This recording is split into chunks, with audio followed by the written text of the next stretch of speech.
Hello everyone, welcome to spiritual nutri foods. ಇವತ್ತು ನಾನು ನಿಮಗೆಲ್ಲ ಒಂದು ಮೋಟಿವೇಶ್ನಲ್ ಸ್ಟೋರಿ ಹೇಳಕ್ಕೆ ಇಷ್ಟಪಡ್ತೀನಿ. ಒಂದು ದೇವಸ್ಥಾನದ ಧ್ವಜಸ್ತಂಭದ ಹತ್ರ ಕಪ್ಪೆಗಳು ಗುಂಪು ಸೇರುತ್ತೆ. ಎಲ್ಲ ಕಪ್ಪೆಗಳು ಮಾತಾಡಿಕೊಂಡು ಆ ಧ್ವಜಸ್ತಂಭ ಹತ್ತೋ ಅಂತ ಪ್ಲ್ಯಾನ್ ಮಾಡುತ್ತೆ. ಆದರೆ ಆ ಧ್ವಜಸ್ತಂಭಕ್ಕೆ ಎಣ್ಣೆ ಹಚ್ಚಿರ್ತಾರೆ.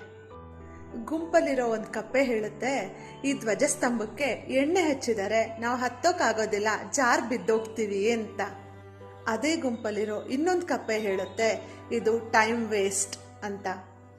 ಹೀಗೆ ಗುಂಪಲ್ಲಿರೋ ಎಲ್ಲ ಕಪ್ಪೆಗಳು ಮಾತಾಡ್ಕೋತಾ ಇದ್ರೆ ಒಂದೇ ಒಂದು ಕಪ್ಪೆ ಮಾತ್ರ ಅದರ ಪಾಡಿಗೆ ಅದು ಹತ್ಕೊಂಡು ಧ್ವಜಸ್ತಂಭದ ಮೇಲ್ಗೆ ಸೇರುತ್ತೆ. ಯೋಚನೆ ಮಾಡ್ತಿದ್ದೀರಾ ಅಲ್ವಾ, ಹೇಗೆ ಆ ಕಪ್ಪೆ ಮೇಲ್ಗಡೆ ಎಣ್ಣೆ ಹಚ್ಚಿರೋ ಕಂಬನ ಹತ್ಕೊಂಡು ಹೋಯ್ತು ಅಂತ?